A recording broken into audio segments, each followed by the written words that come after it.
تخيل يا صديقي، الساعة 2 بالليل، انت مروح بعد سهرة مع اصحابك كالعادة.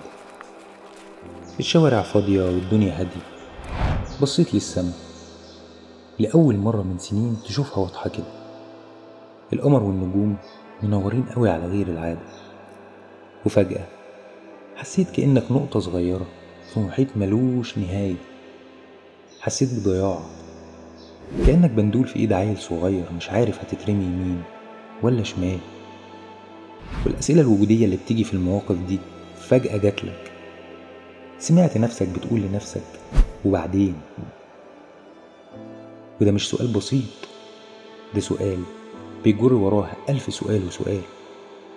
حياتنا بقت زي مسابقة سريعة، مين يجري أسرع، مين يحقق أكتر، ومين. بس استنى، الأهم، أنا بعمل إيه في حياتي؟ أنا ليه مش مبسوط؟ أنا أصلا عاوز إيه؟ ودي مش أسئلة فلسفية يا صديقي، دي أزمة منتصف الليل. وانت بتتنهد وتقول لنفسك وبعدين، سمعت صوت بيقولك أنا هجاوبك. ما تتخضش يا صديقي، أنا محمد جمال، وانت منورني على قناتك على الميزان. وعشان أجاوبك على الأسئلة دي، يلا بينا نبدأ الرحلة سوا.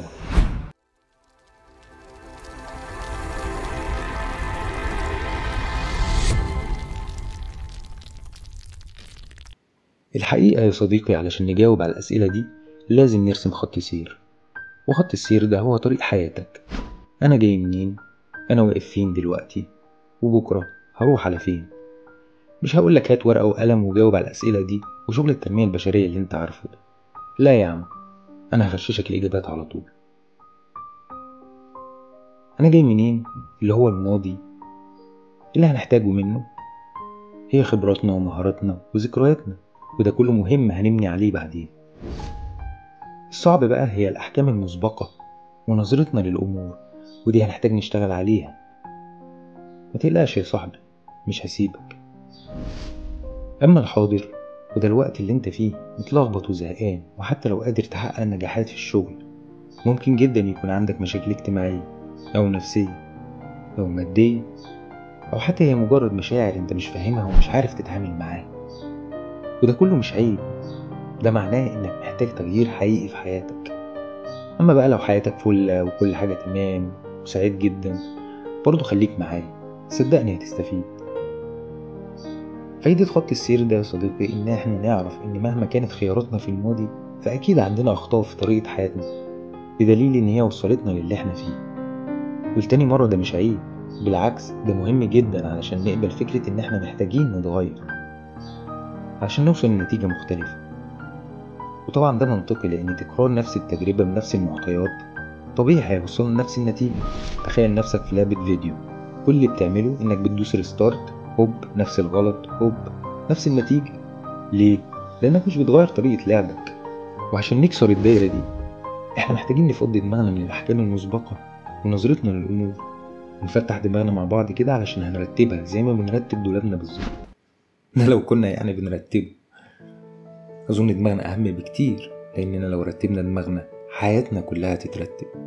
لكن لو مرتبناش دولابنا، هدومنا هتترمي في أي حتة عادي. وعشان نبتدي نرسم المستقبل على نظافة، في حاجة مهمة جدا لازم نوضحها. لو سألتك يا صديقي نفسك في ايه؟ فكر فيها شوية كده. فكرت؟ تعال بقى فاجئك. أغلب الناس لو سألتهم نفس السؤال ده هيقولك نفسي في السعادة أو الراحة. والحقيقة يا صاحبي إن دي غلطة كبيرة جدا. ليه؟ علشان ببساطة الراحة والسعادة مش أهداف. تقولي يا نهار أبيض، ده أنا طول عمري بدور على السعادة والراحة، لو ما دورتش عليهم يعني هدور على إيه؟ خليني أوضح لك يا صاحبي. الراحة والسعادة دي مش أهداف، هي مشاعر لكل واحد فيهم دور في حياتنا. لأن الراحة ليها نقيض، التعب يا صديقي هو اللي بيخلينا نحس بيها. زي ما السعادة مش ممكن أبدا تتفهم من غير ما نعرف الحزن. وده لو بيوضح، فهو بيوضح قد إيه إحنا عندنا لخبطة في المفاهيم، بندخل المشاعر في الأفكار في الأهداف في القيم. خد بالك يا صديقي، كل الحاجات دي هنتكلم عنها في الحلقات الجاية علشان نرسم أجمل تغيير لحياتك ويكون تغيير حقيقي مش مجرد كلام بتسمعه.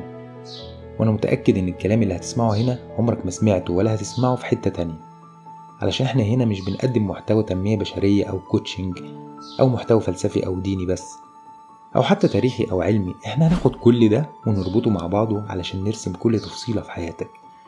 علشان كده أرجوك تخليك حريص على الاشتراك في القناة، علشان هنكمل الرحلة سوا خطوة بخطوة، وبكده نبقى جاهزين نرسم المستقبل.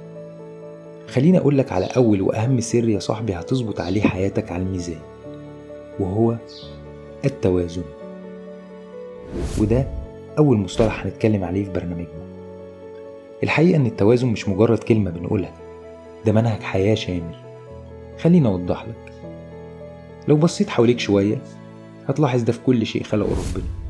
الليل والنهار مثلا، لو واحد منهم مبقاش موجود الحياة نفسها هتنتهي. وأكيد أنت عارف مليون مثل على ده. الأرض بتدور حوالين الشمس بسرعة 107 ألف كيلومتر في الساعة، ومع كده إحنا مش بنطير. ليه؟ علشان قوة الجذب بتعادل قوة الطرد المركزي، في توازن. قلبك ماله قلبي بيدق حوالي 100,000 مرة يوميا. لو ضرباته زادت شوية أو بطأت شوية حياتك نفسها هتبقى في خطر. النظام البيئي، الشجر بيطلع أكسجين، البشر بياخدوه ويطلعوا ثاني أكسيد الكربون، والشجر يستلمه تاني، في دورة متوازنة يا صديقي. التوازن في الطبيعة مش رفاهية، بالعكس هو أساس الحياة. تفتكر يا صديقي لو الطبيعة نفسها محتاجة التوازن، إحنا كبشر مش محتاجينه؟ هتقولي لحظة يا أبو حميد، هو التوازن ده يعني حاجة جديدة؟ هقولك لا يا باشا، ده الناس فاهمينه من آلاف السنين، بيتعاملوا معاه كأنه هو الخارقة بتاعتهم. تعال ناخد لفة ونشوف الناس دي كانت بتفكر إزاي. تعال نشوف التوازن مثلا في الفلسفات الشرقية، وتحديدا خلينا نبدأ من البوذية. البوذية اتأسست في القرن الخامس قبل الميلاد، واللي أسسها بوذا اللي اسمه الحقيقي سيدهارتا جوتاما، ويا رب أكون قلته صح يعني. وهو كان أمير شاف معاناة الناس، وقال إن مفيش طريق للسعادة غير التوازن. علشان كده قدم حاجة اسمها طريق النبيل الثماني. ده كده زي التفكير الصحيح والعمل الصحيح علشان توصل لحالة بيسموها النيرفانا، ودي حاجة كده زي السلام الداخلي يعني، بس HD. باختصار عندهم التوازن هو المفتاح، وطريق النبيل الثماني ده زي خريطة الكنز، والكنز بقى هو النيرفانا اللي هو السلام الداخلي، مش الذهب يعني، واخد بالك. نيجي بقى للزرادشتية، ودي تأسست سنة 3500 قبل الميلاد. زرادشت اللي هو مؤسس الزرادشتية قال إيه؟ العالم ده معركة بين الخير والشر، وده عادي. لكن الغريب والمميز إنه ما كانش بيقولك تكره الشر، بالعكس قالك فهم الشر هو اللي بيخليك تختار الخير. التوازن هنا بيجي من اختيارك المستمر للصح. بالبلدي يا صديقي، الزرادشتية كانوا فاهمين الحياة بطريقة سهلة وبسيطة ومباشرة. الخير والشر بيتخانقوا زي الأهلي والزمالك كده، وانت اللي في النص. طبعا انت بقى تحدد الأهلي والزمالك هو الشر بناء على ان انت أهلاوي أو زملكاوي، براحتك يعني. علشان كده قالوا اختار الخير وساهم في التوازن الكوني. يعني كل مرة تعمل حاجة كويسة كأنك بتدي الكوكب نفسه كوباية شاي بالنعناع وتروق عليه. نيجي بقى للطاوية، الصين بقى والين واليانج وجيتلي وبروسلي والحبايب كلهم. ده بقى مثال حي على فكرة ان ما ينفعش تعيش من غير لما تكون في حاجة بتكمل التانية. الاسود بيكمل الابيض، والليل بيكمل النهار. التوازن في الفلسفة دي هو اللي بيخلي الحياة متزنة ومفهومة، وكأنك بتحط كل قطعة بازل في مكانها المظبوط. مفهوم الين واليانج بيجسد التوازن الكوني بين الظلام والنور، القوة واللين، الخير والشر. كل جانب بيكمل التاني، زي لما تحط شوية مية سخنة على المية الباردة كده في الشتاء علشان الدش يبقى ممتع كده ودافي ولذيذ. أجيبك بقى عندنا هنا في مصر، بس مصر القديمة من 3000 سنة قبل الميلاد. ماعد. ماعد مالك؟ لا دي مش بنت الجيران، دي رمز التوازن والعدالة في الحضارة المصرية القديمة. الفرعون كان دوره الأساسي يحافظ على ماعد، يعني يضمن إن كل حاجة ماشية زي السمنة على العسل، ولو خرج عن الخط الدنيا تخرب. الفرعون ما كانش مسؤول عن الحفاظ على النظام ده بس في المملكة، لكن كمان في الكون كله. شفت الفراعنة كانوا موقفين سلامة وتوازن الكون كله على أداء الملك إزاي؟ لو قدر يحافظ على التوازن يبقى تمام، لو ما قدرش يبقى الفوضى هتحكم العالم كله. والله مش عارف كان بيكتبها في البرنامج الانتخابي بتاعه إزاي. مش بس كده، تقدر تقول يا صديقي إن ماعد كمان في المحاكم هي الميزان اللي بيحدد مين الصح ومين الغلط، بصفتها طبعا رمز العدالة. لو رحنا لليونان، بس اليونان القديمة، هنلاقي مثلا أرسطو، الفيلسوف اللي لو كان عايش النهاردة كان هيبقى لايف كوتش يكسر الدنيا، مع احترامنا طبعا ليه ولكل محبين. قال ايه؟ الاعتدال فضيلة، يعني ما تبقاش بخيل ولا كريم قوي، ما تبقاش جد طول الوقت ولا بتهزر زيادة عن اللزوم. اعتدال يا باشا عشان تبقى حياتك فل شمعة منورة. تعال بقى نبص على التوازن في الإسلام. الحقيقة إن الإسلام بيقدم نموذج مميز جدا. الإسلام بيعتبر التوازن منهج حياة شامل، مش مجرد فكرة أو طريقة. لو ركزنا شوية هنلاقي إن التوازن موجود في كل شيء في المنهج الإسلامي. في الإنفاق مثلا، قال تعالى: بسم الله الرحمن الرحيم: ولا تجعل يدك مغلولة إلى عنقك ولا تبسطها كل البسط. يعني ببساطة ما تبقاش بخيل وما تبعترش كل فلوسك. كمان ربنا عز وجل قال: بسم الله الرحمن الرحيم: وابتغ فيما آتاك الله الدار الآخرة ولا تنس نصيبك من الدنيا. يعني لا إفراط ولا تفريط، ما تبالغش في العبادة لدرجة إنك تهمل حياتك وحقوق الناس من حواليك، ولا تستهتر لدرجة إنك تنسى آخرتك. والرسول صلى الله عليه وسلم قال: إن لنفسك عليك حقا ولأهلك عليك حقا ولربك عليك حقا فأعط كل ذي حق حقا. توازن يا صديقي، كل حاجة ليها وقتها، والأمثلة كتير جدا في الإسلام على التوازن والاعتدال في كل شيء. وده لأن التوازن في الإسلام مش مجرد فكرة وأسلوب حياة زي ما قلنا قبل كده.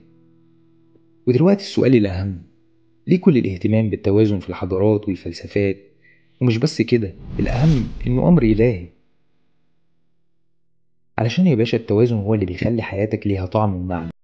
زي ما قلت لك، حياتك محتاجة توازن بين الروح والجسد، العقل والقلب، الشغل والراحة. وعشان نحقق التوازن لازم نحط المقادير المتوازنة لكل وصفة. صعبتها عليك صح؟ ما تقلقش يا صاحبي، دي هنعملها خطوة بخطوة، وهتلاحظ قد ايه حياتك بقت مختلفة وبتتغير مع كل خطوة. بما اننا رجعنا لحياتك وسألنا ازاي نحقق التوازن، يبقى لازم اقولك على اول خطوة. اول خطوة لازم نعملها يا صديقي زي ما رجل الاعمال الشاطر بيعمل كده. اول ما يجي يعمل مشروع هيحط فيه فلوسه كلها، اول حاجة بيبص عليها هي احتياج السوق. انت كمان محتاج تفهم احتياجاتك الحقيقية، مش اللي انت فاكر انها احتياجاتك. الاحتياجات الإنسانية يا صديقي هم 3، تعال نعرفهم مع بعض. رقم 1 هي حاجات جسدية وفيزيائية، زي الأكل والشرب والنوم. جسمك طبعا هو وسيلتك للحياة، ولو باظ كل حاجة تانية هتنهار.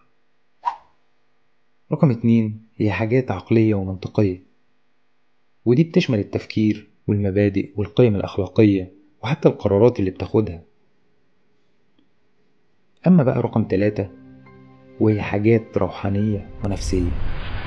هنا بنتكلم عن السلام الداخلي وعلاقتك بنفسك وبربك، وحتى لحظات التأمل اللي بتحس فيها انك متصالح مع الكون، وطبعا مشاعرك وأحاسيسك. جايز يا صديقي في ناس كتير بتنجح في إشباع حاجاتها العقلية والفسيولوجية، والمجتمع والناس والحبايب بيصنفوهم على إنهم ناس ناجحين ومستقرين، ويمكن يكونوا أغنياء ومشاهير.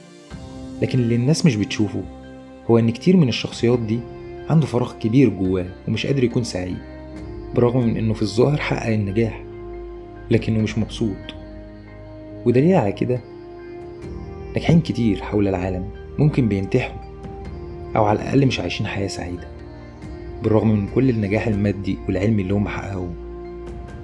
لكن عندهم نقطة مهمة جدا هم خسروها: نفسيتهم، روحهم، في فراغ جواهم.